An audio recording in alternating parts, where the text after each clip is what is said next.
Hello, I am Simon and welcome back to an architecture tour of Deus Ex Human Revolution. So we are kind of out of Detroit, we're out of the city part of the game anyway.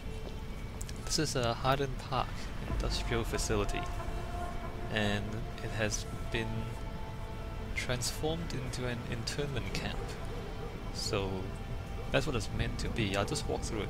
There's not too much storytelling or background stuff or any of that going on. Mostly this is about gameplay. Now I'm not showing you gameplay in this series of videos, I'm only showing architecture. So I'll probably walk through this area quite quickly.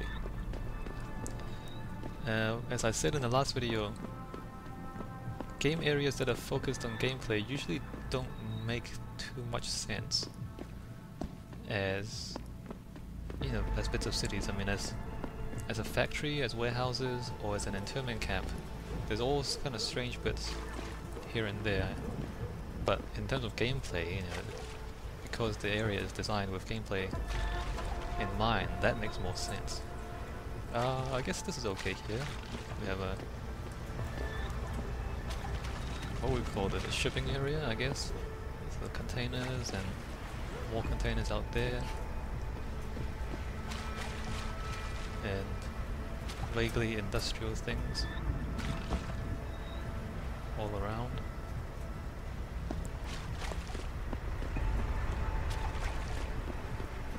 So from the outside it looks just like a factory. Once you get inside though, you can see, or you can start to see the internment camp stuff.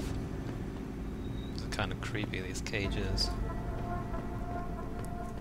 What does that say? Stay calm. Insurgent will be shot. Keep walking. So yep, pretty nasty stuff. And so I'm guessing the people will be herded into this area and they're caged there, and then they go down into the facility. So this is a warehouse, I guess. And we can make note of the materials here: the brick and the steel roof. So this I guess old Detroit stuff. It's all smoky and dark, very atmospheric, very nice. And throughout all of this, if you play the game, then there'll be enemies all over the place and you're supposed to get past them. Actually, let me look at the map now. Oh, that's not very useful. So we have entry area, a strange corridor, and then the shipping area, and then a few more corridors, and then this warehouse area. And that pattern you will see throughout this area. Corridors and rooms is what I call it. And basically that summarizes the basic computer game design, because computer games are usually linear storytelling exercises, and so you want the player to go into a room, do something, usually kill the enemies or solve a puzzle or something like that, and then you get out of the room, walk through a corridor into the next room, solve that room, and so on and so forth. And this place exemplifies that. Now it makes sense in a storytelling setting because you do one thing after the other, right? And it's all very clear, you don't get lost, you don't double back too much. But if you think about the real world, that doesn't really make sense in the real world. Buildings in the real world aren't arranged in that way. Well, anyway, we can think about that as we walk through. This is a long elevator ride. In the game you would, I think there's a cutscene, actually no, you see what's going on out there, and you have soldiers walking around and robots and all sorts of stuff. And then you have people talking to you over your communications device, telling you the story. So this is not, in the game it's not a boring elevator ride like this. So this is the room, division block D. So we come down the elevator, come into a room.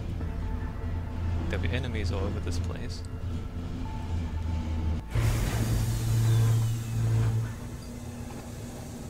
So you solve this, get past the enemies one way or the other. Oh, and then you can see the environment has changed too, so it's not brick and steel anymore, there's a lot of plastic, smooth panels. So this is new. compared to the old factories above. So underneath the old factory they built this new kind of internment camp down here. So now we're going through another corridor and then into another room.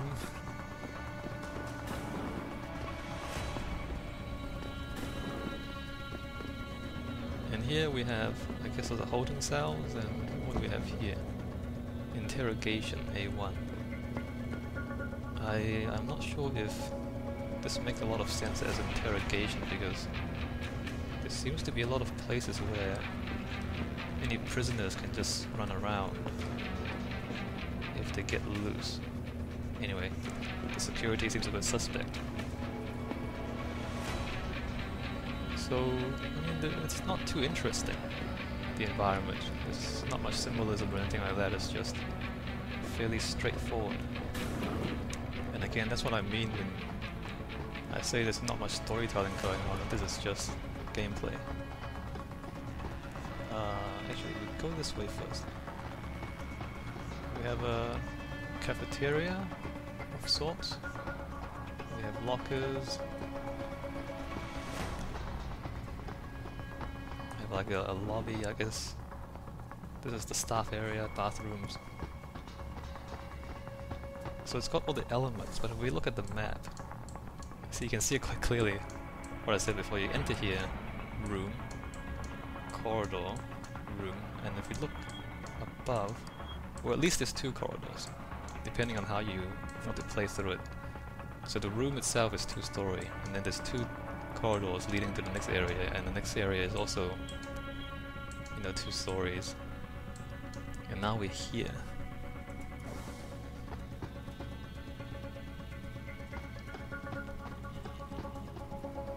So high-tech, new, industrial, but aside from that, not too interesting. There's a sick bay here, and you gotta wonder why the sick bay is here. Is this for the staff or for the patients? I guess it would have to be for the staff only, because we're past the staff area. The holding cells, I'm guessing, are over here or back out here. Well, that's processing. Holding cells, I don't know, I don't want to analyze it too much, because I know that the focus of this place is not on having it make sense. It's more just for people to sneak around or shoot a lot of enemies and play through it that way.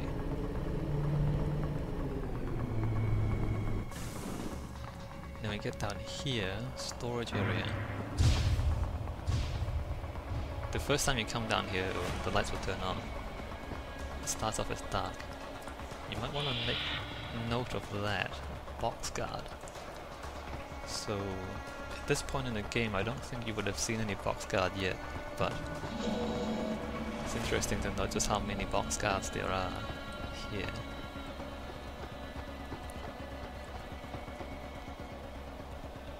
Actually, as a storage area, I don't know, you can barely fit one of those things into an elevator, and there's no other way to move this stuff out. It seems really inefficient. Maybe it's supposed to have a much bigger elevator, and also there's only one set. I mean, you would expect it to be a huge warehouse, but there's nothing on either side, which is a bit strange. Well, in any case, again we have room, corridor, and then room coming up. I guess this is one of the early parts of the game as well, and so it's quite simple in that sense. It's very difficult to get lost here. Later on, the environments become a little bit more complex. So another room. Again, it's supposed to be storage, I guess, but the room itself is contained. There's no real, there's no exits apart from this one elevator. So as a warehouse, it's not very efficient.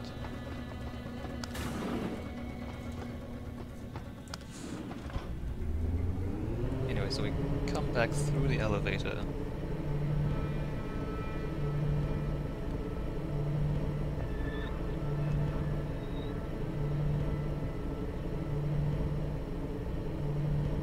And it takes a while. I wonder why the elevator is that slow. I wonder if it actually needs to be that slow to load all the textures. It might.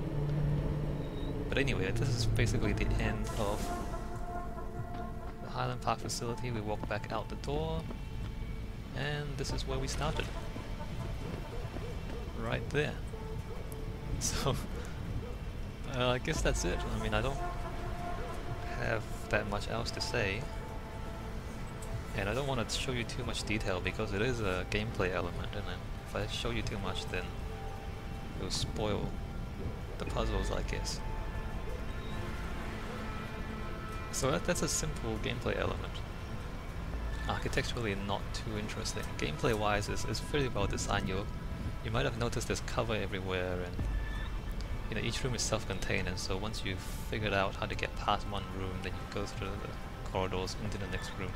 It's quite simple, straightforward, and I guess it's a good way to ease the player into the more complicated elements of the game that will come up later on. Alright, I'll end this video here because the next part is quite big. This video, I think, is pretty short. Alright, hope you enjoy that. I'll come back next. We'll be heading to Hengshui, an island near Shanghai in China. I'll see you there.